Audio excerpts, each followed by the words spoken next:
वो जिंदगी भर चूहा मार करके खाने वाला, और आज उसके पिछवाड़े के पीछे पोजीशन और कमीशन मिल गया, और वो कह रहे कि एससी एसटी नहीं लगेगा। अब पूरा थाना का, पूरा विधानसभा का थाना को हमने कह दिया है कि कोई एससी एसटी एफआईआर नहीं होगा। जिसके लिए हमने चुना, जिसके लिए जनता ने चुनी, उसके लिए वो कह रहे कि एससी एसटी एट्रोसिटी एक्ट नहीं लगेगा। क्या थाना बोध गया का, क्या उसके बाप का थाना है? क्या उसका थाना है? क्या ये देश में इंडिविजुअली किसी विधानसभा चलाएगा बिहार को? अब पढ़ा लिखा है कि नहीं है? पहला तो उसका डिग्री चेक करना चाहिए। जो भुइयां के अपने बात किया, ललन भुइयां जीतन राम मांझी जी के पार्टी के विधायक हैं। अरे मैं कह रहा हूं जो पार्टी का विधायक है वो पार्टी का है, समाज का विधायक नहीं है। और जो कह रहा है वो जिंदगी भर चूहा मार करके खाने वाला, और आज उसके पिछवाड़े के पीछे पोजीशन और कमीशन मिल गया, और वो कह रहे कि एससी एसटी नहीं लगेगा। अब पूरा थाना का, पूरा विधानसभा का थाना को हमने कह दिया है कि कोई एससी एसटी एफआईआर नहीं होगा। ये ब्राह्मण, इसकी माँ ने ब्राह्मण के पास गई थी क्या? इसकी माँ जो है ब्राह्मण के पास गई थी कि किसी स्वर्णों का समाज के पास गई थी? आज इसको पोजीशन मिल गया। पत्रकार साहब ये कह रहे कि एससी एसटी नहीं लगेगा। ये 4 गो केस मुझे बता दे कि एससी एसटी फर्जी होता है। 4 केस, ज्यादा नहीं, 4 केस बता दे कि एससी एसटी फर्जी कह रहे हैं कि अब सब सवर्ण समाज को अब समझा दिए हैं कि दलितों के ऊपर अत्याचार नहीं करना है, उनको सताना नहीं है, तो अब एससी एसटी नहीं लगेगा। रिटर्न में दे दे, रिटर्न में दे दे। रिटर्न में अनुच्छेद कभी संविधान के पढ़ा है कि कितना अनुच्छेद होता है? एससी एसटी एट्रोसिटी एक्ट जो है 1989 पढ़ा है कि उसमें क्या दिया है? उसमें पढ़ा है कभी? उसे पूछ देंगे ना तो पैंट में पेशाब कर देगा वो। उसे पता है, उसको पता है। वो तो पार्टी के नाम पर विधायक है, थोड़ा सम्मान पूर्वक मैं कह रहा, सम्मान पूर्वक विधायक नहीं, पहला जनता के प्रतिनिधि, जनता के प्रतिनिधि है पत्रकार साहब। जनता के प्रतिनिधि हैं, और जनता के प्रतिनिधि इस भाषा का संबोधित करेगा, इस भाषा से संबोधित, जो कि वो जनता का पूरा विरोध में है। जिसके लिए हमने चुना, जिसके लिए जनता ने चुनी, उसके लिए वो कह रहे कि एससी एसटी एट्रोसिटी एक्ट नहीं लगेगा। क्या थाना बोध गया का, क्या उसके बाप का थाना है? क्या उसका थाना है?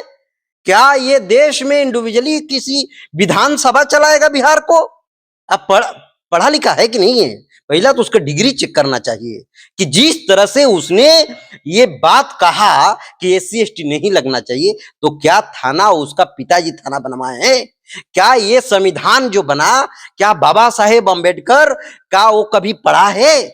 ये तो जिंदगी भर तो चूहा बन के खाया, जिंदगी भर तो इसने चूहा बनाया, जिंदगी भर बिल में पानी डालकर चूहा मारा और चूहा खाया। आज इसकी पार्टी के नाम पर और एनडीए के नाम पर इसके पिछवाड़े के पीछे पोजीशन मिल गई, तो आज इसकी कमीशन बना गया। आज जो दे रहा है इनकी पार्टी का लोग, जो आरएसएस के लोग दे रहा है, वही ये बात कह रहा है। समझ रहे मेरी बात को? अच्छा, आप तो एक दलित एक्टिविस्ट हैं, क्या लगता है कि एससी एसटी जो एक्ट है उसका दुरुपयोग होता है, लोग फर्जी एफआईआर करते हैं? मैं कह रहा हूं कि साबित कर देना, रिकवरी करवा ले अगर गलत है तो। मैं करूँ अगर गलत है तो रिकवरी करवानी होनी चाहिए, इस पर कानून बनना चाहिए कि अगर एससी एसटी गलत हो तो रिकवरी होनी चाहिए। अगर एट्रोसिटी अगर गलत हो रहा है तो रिकवरी होनी चाहिए। अगर कहीं गलत है तो उसको साबित करना चाहिए, प्लेटफॉर्म पर, सोशल मीडिया पर लेकर के आनी चाहिए कि ये एफआईआर गलत हुआ, ये एफआईआर गलत हुआ। एफआईआर जो होती है ना पत्रकार साहब, तो उस पर एफआर लगता है। अगर एफआईआर गलत होती है तो एफआर पुलिस जो केस के आईओ होता है, और जो वहां एससी एसटी एक्ट का जो है सुपरविजन डीएसपी करते हैं, डीएसपी रैंक करके। उत्तर प्रदेश में सीओ होते हैं, वहां पर डीएसपी होते हैं। तो जो डीएसपी रैंक वाले लोग ये सुपरविजन करते हैं। तो ये फल्स कर करके, जो फल्स जो बोलते हैं, फल्स यानी ये फार लगा करके चार्जशीट कर देना, वही फल्स हो जाएगा, वही फल्स हो जाएगा। तो केस का आईओ ही कर सकते, केस का आईओ कर देगा, डीएसपी कर देंगे, सीओ रैंक का लोग कर सकते हैं, एसपी कर सकते हैं। ये पावर है। तो फिर ये कैसे कह सकता है ये 5 साल का लौंडा ये कह रहा है कि एससी एसटी एट्रोसिटी गलत होता है? कैसे कह दिया इसने पढ़ा है कभी एट्रोसिटी एक्ट 1989 पढ़ा है कभी? 2018 में आंदोलन हुआ, कभी 18 के इतिहास पढ़ा है? इसके जैसा पिछवाड़े पर 50 लाठी लोगों पर गिरा, हमारे जैसे लोगों पर लाठियां बरसाई गई। तब जाकर के एट्रोसिटी लगा। तो एससी एसटी तो सामंतवादियों ने खत्म कर दिया था, आरएसएस के लोगों ने खत्म कर दिया था। ये सामंतवादी विचारधारा के लोगों को बुद्धि आता कहां से? बुद्धि आरएसएस के द्वारा जो एनडीए में लोग बैठे हैं वो लोग उन्हें दे रहे हैं इनको ना, पत्रकार साहब।